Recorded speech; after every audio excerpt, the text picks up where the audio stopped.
So today we're going to talk about the ARTIC pipeline, specifically for SARS-CoV-2. This ARTIC pipeline has been developed since the days of Zika and since the protocol which Josh was talking about first came out, and the pipeline's been through a few iterations. And so the talk today is going to talk about the most recent version, which is 1.2.0. And I'm going to talk to you why we need the pipeline, how it works, what to expect back from it, and a couple of interesting developments which would be something to look out for in the coming weeks. Okay, so in terms of what it does, the data generated by the protocol Josh has just described, we want to generate a consensus sequence from that data. And to do this, we use a reference alignment of the sequencing data, which has been generated by the multiplex PCR protocol. We want to then align that data to a reference genome, call variants, filter those variants for high quality ones, and then we want to generate our consensus sequence by reinserting those variants back into a reference genome. This is very much the way which the protocol is designed to work. Things like de novo assembly aren't really suitable for this type of data due to the nature of the amplicons and the fact that that you can have sort of varying amplicon frequency, things like that. De novo assembly tools don't really like this sort of data, and it's going to introduce lots of artifacts. So we really recommend that you use this approach of consensus sequence via reference alignment. So Josh has gone through this really great detail, so I don't need to dwell too much in terms of why we need sort of a bespoke pipeline, and why this method is good for generating viral consensus genomes. But a couple of things to bear in mind for the bioinformatics analysis, one of which is the fact that we're using multiple primer pools, and these need to be handled correctly. We also need to take into account the barcode crossover events, which have been mentioned earlier. And really importantly as well, reads will contain synthetic material. These are the primer sequences. And so we need to handle those appropriately as well. And finally, we need to address the fact this is Nanopore data. And so that's going to be appropriate parameterization of specific tools for dealing with Nanopore data. And what else was I going to say? Yeah, the other thing as well is we need to handle those reads in terms of, as well as moving synthetic material, we want to be able to do some filtering to ensure that we're getting expected amplicon lengths back, so we don't get these sort of amplicon run-through events and things like that. So there's a lot of considerations to make. It's not just a case of getting the sequencing data from the Nanopore, base calling it, and then aligning it to a reference genome. We need to actually do a bit of processing as well, so that we can be sure to get accurate high quality variants back, which we can then integrate into the reference genome and form a consensus genome. So I'll talk a little bit about the amplicon handling, because it's quite important, and there's a few distinctions here which kind of get a bit lost, because this pipeline does a lot of things, and there's several different sort of workflows involved. So I'll just talk a little bit about how these amplicons are handled. So when we get the base called reads, there's a few different sort of help utilities which we can use first as part of the ARTIC pipeline, which I'll mention later. But we can filter, we can demultiplex and filter and the reads, and then we end up with these reads we then want to pass to the pipeline and align to a reference genome. And as we're aligning, we want to sort of process the amplicons. We want to assign reads to the amplicons they were derived from. But to do that, we need to make sure that it has correctly paired primers. We need to make sure that the reads will cover the entire amplicon, and just for one amplicon. And there's also things like amplicon normalization as well, which the pipeline needs to take into account. If we look at the figure I put in here, at the top you've got the reference sequence, and then beneath that we've got the reads which have been aligned.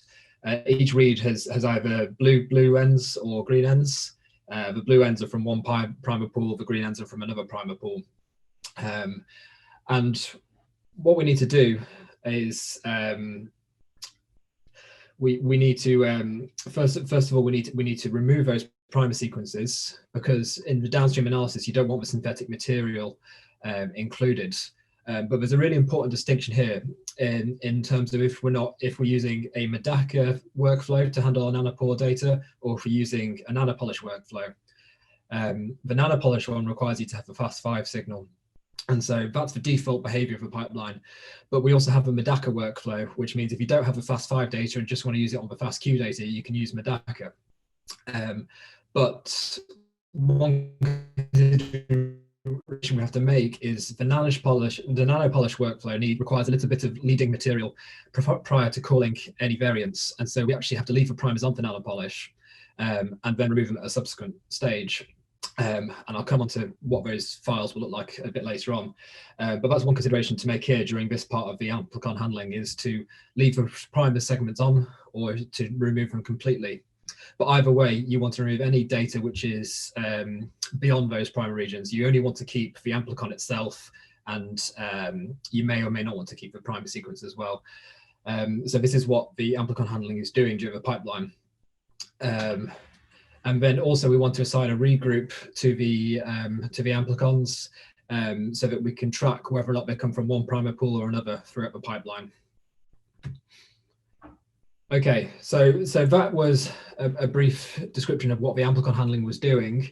The pipeline also does, once it's processed the Amplicons, it then calls the variants.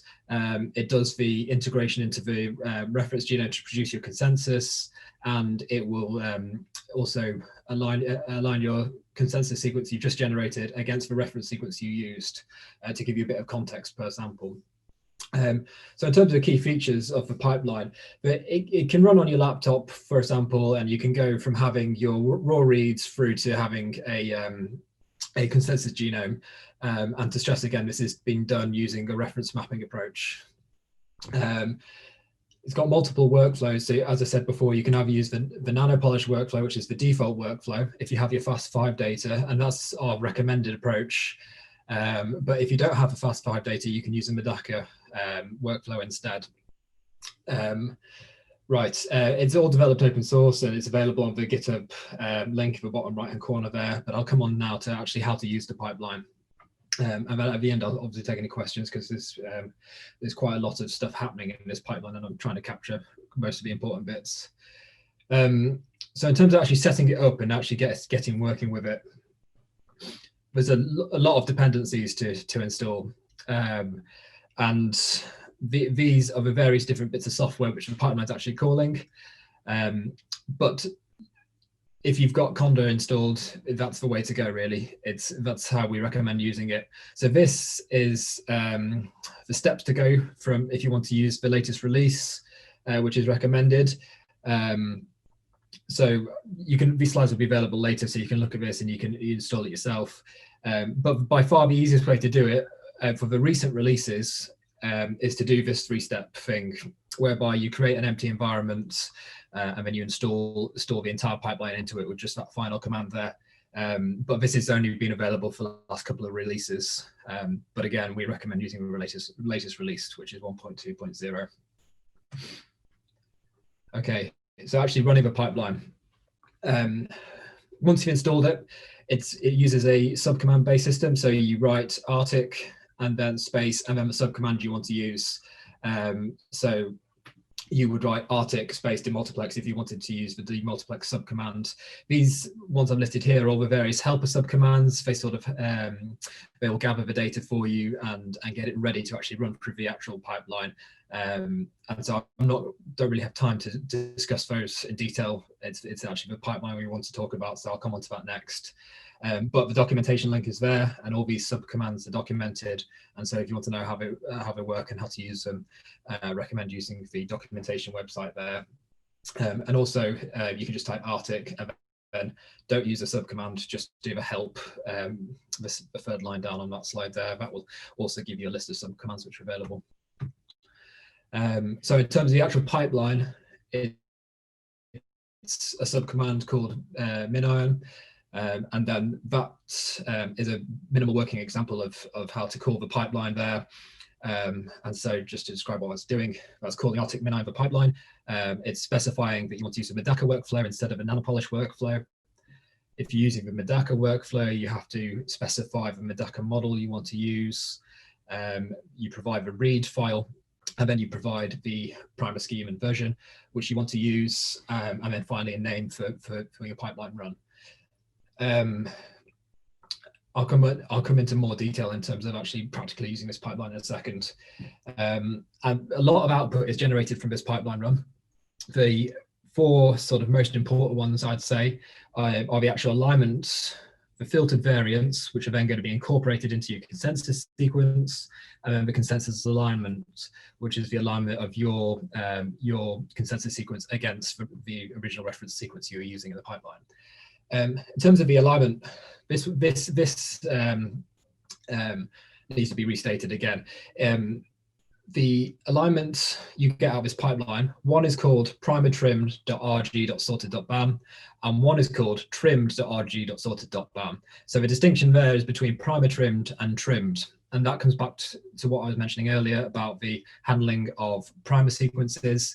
If it's primer trimmed, that means it has the primer removed and all of the flanking sequence and is just keeping the Amplicon sequence from your sample. If it's called trimmed, that means it's also got the primer synthetic sequences left on. And the trimmed one is used by Nanopolish so that it can call the variants using that bit of flanking sequence, because otherwise you may not be able to call variants in the terminal ends of your Amplicon. So that is the distinction there, if you're wondering what those different naming conventions are. Again, these files and description of what they are all found in the documentation for a quick reference. So actually running it, this is the sort of homework we were asked to set, but I'll just go through it quickly now. What I've done is I've created something, an example of running this pipeline on some dummy data set.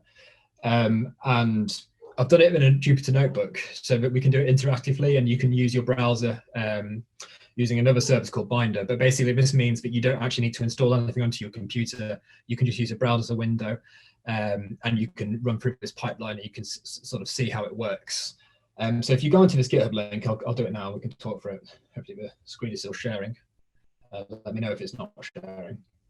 So it'll take you to the GitHub website here, and this repository is the demonstration, which is the homework to be set, or just the sort of documentation and stuff you can use to sort of get familiar with the pipeline.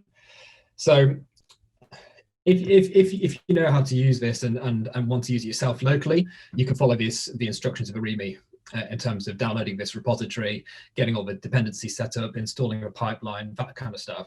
But if you want to just have a feel for it and just whiz through it and get a sort of more of an understanding for what this pipeline is doing, just click on the launch binder. And then this will bring up the interactive demonstration, which you can run for yourselves. It can take a few minutes to load sometimes, depending on how frequently it's being used, because it basically is pulling in a Docker container and it's starting an instance for you to run it within. But it looks like it's already started working, which is good. You can run it on a local host as well. And so this one is going to take you through the pipeline in terms of how you can use the Medaka workflow on this data set which we've provided, which is just the FASTQ data from a SARS-CoV positive control sample used at Birmingham. It'll take you through how to use the software to download primer schemes. So the schemes which Josh described earlier, and which we're using for the SARS-CoV-2 sequencing, you can download. It would explain what the file formats are, so you can get a feel for actually what these files are used for within the pipeline. And then here's an example of actually running a pipeline on this data set. And it tells you what the parameters are doing, and then the expected output. So those top two files again are the primer trimmed and the trimmed version of the files, which is what we sort of get most questions asked about. Then a VCF report, which is a report on the variants which are detected using a pipeline. The pass file of the VCF, which are there, all the high quality variants, which we then incorporate into the consensus sequence, and then the alignment there. Something else as well, which I'll come on to later, is that we've also got some other some sort of plots and stats to look at as well from this pipeline. And then right at the bottom of this, I've got some questions as well, so you can sort of have a go at answering those. And if you run into any trouble or just want the pipeline talking through to you again, just drop me a message on an email or Twitter or something. And if you're not familiar with how to use a Jupyter Notebook, it's really easy. You can just press run and it will run through all those cells for you, and it will produce all the output as though you're on the command line. And then you can sort of interact with Python. So if you know a bit of Python and you want to play around with the files or do some plots and stuff, you can easily do that with it. Okay, right, I'll go back to my presentation. Okay, and so now just briefly talk about current developments. So the content I've just shown to you is the release version of the pipeline for current release, which is recommended to be used at the minute, and that's what all the documentation pertains to. What I'm going to talk about next is what's currently being developed, and I'm sort of taking this as an opportunity to ask for feedback, and these aren't being rolled out just yet. Maybe in the next release there will be, but now we've got that Slack, I might ask for some people to do some beta testing, or if anyone's got any sort of requirements or requests for features, it'd be really good to hear about that so we can put it into the pipeline. Even if it's just stuff like improved documentation or things which aren't clear, that would be useful to know about, and we can put that into the documentation. If it's maybe some plots are useful to people and want them back, we can look at putting that into the pipeline. So yeah, please do get in touch through the Slack or for email, Twitter, and talk through these things. That'd be great. So what's next? Something which has just been put into the latest release, but is still very much in development, is the option to use MultiQC on the output of the pipeline runs. And so this will collate multiple pipeline runs, and then it can plot the Amplicon coverage. So it's quite easy to spot when you've got Amplicon dropout. It'll also plot some features in terms of the quality of your variants reported, and flag possibly variants which might have resulted from possible contamination. So it's got some interesting features there. Very much quite a fresh thing. So if people have got any suggestions for things they want included there, or whether or not it's not helpful at all, actually, and they'd rather just do your own plotting, that would be great to know as well. And so finally as well, I'm working on something, this is more sort of on the CLIMB side of things, but working on this new project called Herald, which is a sort of a user interface which you can use to track your runs and your samples, and to request analysis to be performed on them by CLIMB. So pipeline runs basically are what we're thinking. And so I'll give you a quick demonstration of it now, just where we're at. This hasn't been released yet, but hopefully it'll be released soon.